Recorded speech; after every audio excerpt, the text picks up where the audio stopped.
வணக்கம் மக்களே, அகைன் இன்னைக்கு ஒரு business talk with my mentor and my best friend. ஒரு சின்ன கொஷின்ஸ் சார். வாழ்க்கையில் கம்யூனிகேஷன், அதாவது பேசுகிற திறமை வந்து எவ்வளோ முக்கியம் நீங்கள் நினைக்கிறீங்க? அதெல்லாம் பேசுகிறது தான் முக்கியம் சார். பேசினா தான் நல்லா இருக்கும். பேசினா ஒரு ஆவி வெளியே வரும். வெளியே வந்தால் அதான் மனசோட பாரம்லாம் கொரியும்.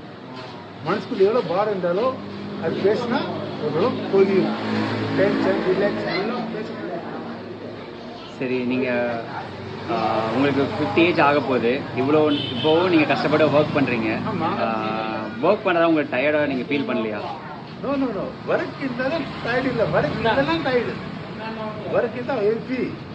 ஒர்க் இல்லையா அன்றைக்கு சார், இப்போது நீங்கள் இந்த டைம்லேயும் ஹார்ட் ஒர்க் பண்ணுறது கண்டிப்பாக எதனா ஒரு மோட்டிவேஷன் இருக்கும்னு பார்த்தீங்களா? எனக்கு தெரிஞ்சு உங்களோட மோட்டிவேஷன் உங்கள் அப்பாவாக இருக்கலாம். அப்போ அப்பா சொல்லி கொடுத்த ஸ்ட்ராட்டஜிஸ் எதாவது சொல்லுங்கள் சார். அப்பா சொல்லி கொடுத்தது தான் இன்ன வரைக்கும் மாற்றாமல் இருக்குது. அப்பா இன்னைக்கு என்ன சொல்லி கொடுத்தாரு அதே தான் மாற்றாமல் நடக்குது. அதனால் நம்ம 3வது தலைமுறை டீம் போயிட்டு இருக்கு. எங்கள் அப்பா, நான், எங்கள் பையன் 3வது தலைமுறை தான் கஷ்டப்பட்டு இருக்காங்க எங்களுக்கு சேர்த்துல.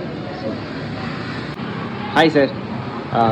இந்த சுச்சுவேஷனில் பேரண்ட்ஸ் நிறைய பேர் மிஸ்டேக் பண்ணுறாங்க. எப்படின்னா, அவங்களோட ட்ரீம்ஸாக இருக்கட்டும், இல்லை அவங்களோட ஸ்டேட்டஸ்க்காக பசங்களை இதை தான் படிக்கணும்னு சொல்லி ஃபோர்ஸ் பண்ணுறதுனால பசங்களோட கரியரே ராங்காக போகுதுன்னு நான் நினைக்கிறேன். அதை பற்றி நீங்கள் என்ன நினைக்கிறீங்க? ஆமாம் சார், பசங்க ஒரு 18 வயசு மேலே ஆனது அப்புறம் மேலே அவருனே விட்டுறணும். அவன் மேலே உங்களுக்கு என்ன விருப்பம் இருக்கு, அவர் இன்னும் பண்ணிட்டோம். அவன் மேலே என்ன விருப்பம் இருக்கு, வேலை படி அவன் மேலே விட்டா தான் அவங்க அவன் ஃபோட்டோகிராஃபர் ஆகும். அவன் அப்பா அம்மா கேட்டால் டாக்டர் படி, இன்ஜினியர் படி, அது எப்படி வேலையாகும்? வேலைக்கு ஆகாது. அது அவன் ராங் போயிடும். படிக்க முடியாது. அவர் என்ன படிப்பில் இருக்கான் அதை படிக்க போனால் ரைட்டு. இல்லை அவன் என்ன தொழில் செய்யணும், என்ன வேலை பார்க்கணும், அடுத்து பிளான், ஃபியூச்சர் பிளான் இருக்கும் அவருக்கு.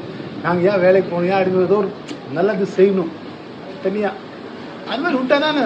ஆனால் என்ன பண்ணுறாங்க, நம்ம கௌரவம், என் பையன் டாக்டர் ஆகணும், என் பையன் இன்ஜினியர் ஆகணும், என் கௌரவம், அதை பார்த்து பசங்க முடிக்கிறாங்க. என்ன தான் காரணம் சார். அப்போ என்னை பொறுத்த வரைக்கும் பேரண்ட்ஸ் மேலே தான் மிஸ்டேக் இருக்குன்னு சொல்லுவாங்க. ஆமாம் சார், ஒரு 3/4 பிரச்சனை இருக்குது சார். தேங்க்யூ சார், உங்ககிட்ட பேசுகிறது ரொம்ப சந்தோஷம். நிறைய விஷயங்கள் ஷேர் பண்ணீங்க. இன்னும் நிறைய கற்றுக்கணும் உங்கள்கிட்ட. ஒரு பெரிய பாட்காஸ்ட் வீடியோவும் பண்ணுவோம். தேங்க்யூ சார், நன்றி.